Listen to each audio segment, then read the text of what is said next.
Imagine करिए आप पहाड़ों में ट्रैकिंग कर रहे हैं। इट्स क्वाइट, थोड़ा ईरीली क्वाइट। अब आपको अकेला और लॉस्ट फील हो रहा है and suddenly a random dog appears और फिर ये अनजाना डॉग आपके आगे आगे चलने लगता है as if guiding you to a खजाना। अगर आप फॉलो ना करें ना तो सर डॉग आपको रोक के देखते हैं, आपका वेट करते हैं जब तक आप इनके पीछे चलने ना लगे। And the weirdest part, they take you all the way and then just leave. बस ऐसे ही, no nice to meet you, no bye bye. मतलब इतने स्वीट और इतने नॉनचलांट भी। Well, this is not the first time हमने कोई ऐसी इंसिडेंट के बारे में सुना है, राइट? कभी हमारे साथ, कभी किसी दोस्त का experience. And recently I just started wondering, आखिर जान ना पहचान होते हुए भी why do these furry little cuties treat us like we are their मेहमान? Thousands of stories और सबका सेम प्लॉट, अलग कंट्रीज, अलग माउंटेन्स, बट सेम बिहेवियर। पर क्यों? आखिर क्यों? दया पता लगाओ। First theory, they are spiritual beings. Second theory, ये सब सरकारी माउंटेन गाइड्स हैं। Third theory, may be they are just board.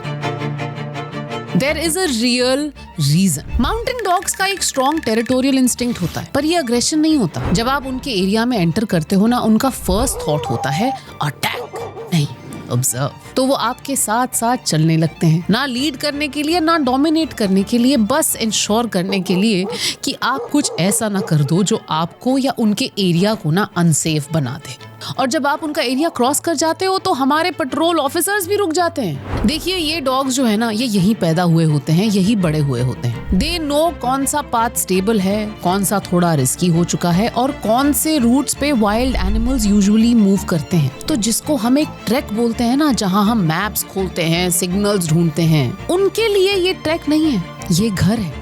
तो बेसिकली वो आपको अपने घर का टूर दे रहे होते हैं। डॉग्स पैक एनिमल्स होते हैं, ये तो सबको पता है, राइट? मीनिंग सर्वाइवल इंश्योर करने के लिए डॉग्स भी ग्रुप्स में रहना पसंद करते हैं। और क्योंकि डॉग्स एक्चुअली वुल्फ से डोमेस्टिकेट हुए हैं ना, काफी पैक ट्रेट्स उनमें आज भी देखे जा सकते हैं। हम जब उनके साथ चल रहे होते हैं, हमारा ब्रेन सोचता है oh we are being guided, पर उनका ब्रेन कुछ और ही कह रहा होता है। जब डॉग्स एक सोलो ट्रैकर को या ग्रुप को देखते हैं ना, वो मेंटली उन्हें as a temporary pack adopt कर लेते हैं। इससे दोनों को ही सेफ्टी और कंपेनियनशिप दोनों मिल जाता है। हम अक्सर सोचते हैं हम एनिमल्स को हेल्प कर रहे हैं, पर कभी कभी ना एनिमल्स बिना किसी नॉइस के, बिना क्रेडिट मांगे हमें हेल्प कर रहे होते हैं। रिसर्च बताती है that dogs are very sensitive to human emotions. वो हमारे फियर्स, कामनेस, हर टाइप की एनर्जी सेंस कर लेते हैं। एंड दैट्स व्हाई जब कोई इंसान उन्हें लॉस्ट या कंफ्यूज्ड फील होता है ना, तो हमारे ये प्यारे दोस्त उन्हें गाइड करने की कोशिश करते हैं। देखिए, डॉग्स हमारे इमोशन समझते हैं, ये समझ पाना मुश्किल तो नहीं है,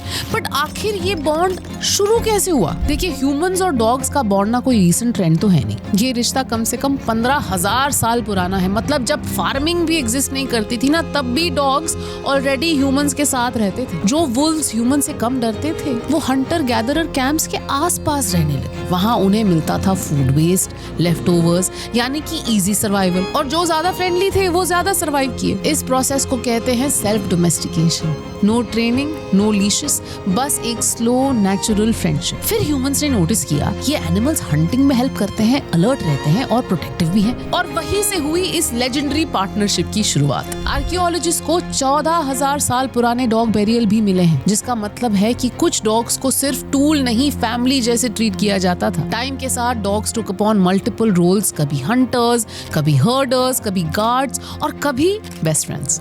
लेकिन आज जब दुनिया का आधा हिस्सा सिटीज में रहता है ना, डॉग्स के ट्रेडिशनल रोल्स धीरे धीरे रेलेवेंट हो गए हैं। और जो कभी ह्यूमंस के साथ मिलकर सर्वाइव करते थे, आज वही डॉग सिटीज में ओनरलेस, मिसअंडरस्टूड और अक्सर प्रॉब्लम कह के इग्नोर कर दिए जाते हैं। सो एक स्पीसीज जो कभी हमारे साथ मिलके सर्वाइव करती थी, आज वही हमारे सिस्टम में फिट नहीं हो पा रही है। What an irony, right? But going back to our question of dogs guiding us and giving us company, कुछ इंटरेस्टिंग चीजें मिथोलॉजी में भी हैं। जैसे डिड यू नो कि डॉग्स को भगवान शिव के एक अग्रेसिव अवतार भैरव से जोड़ा जाता है। शिव के इस फॉर्म को विलेजेस के बाहर रखा जाता है और इसका कनेक्शन शमशान घाट से होता है। भगवान भैरव को काशी या कोतवाल यानी गार्जियन भी कहा जाता है, जो शहर के आसपास अपने डॉग्स के साथ घूम के उसकी रक्षा करते हैं। कहानियां और किस्से इतने हैं कि इस पे पूरी किताब लिखी जा सकती है। मिथोलॉजी हो या मूवीज, फोकलोर हो या रियल लाइफ इंसिडेंट्स, हमारे फरी फ्रेंड्स के चर्चे हर जगह हैं। रीजन चाहे जो भी हो, अगली बार अपनी माउंटेन ट्रिप पे जाओ ना, तो इन फरी गार्जियंस को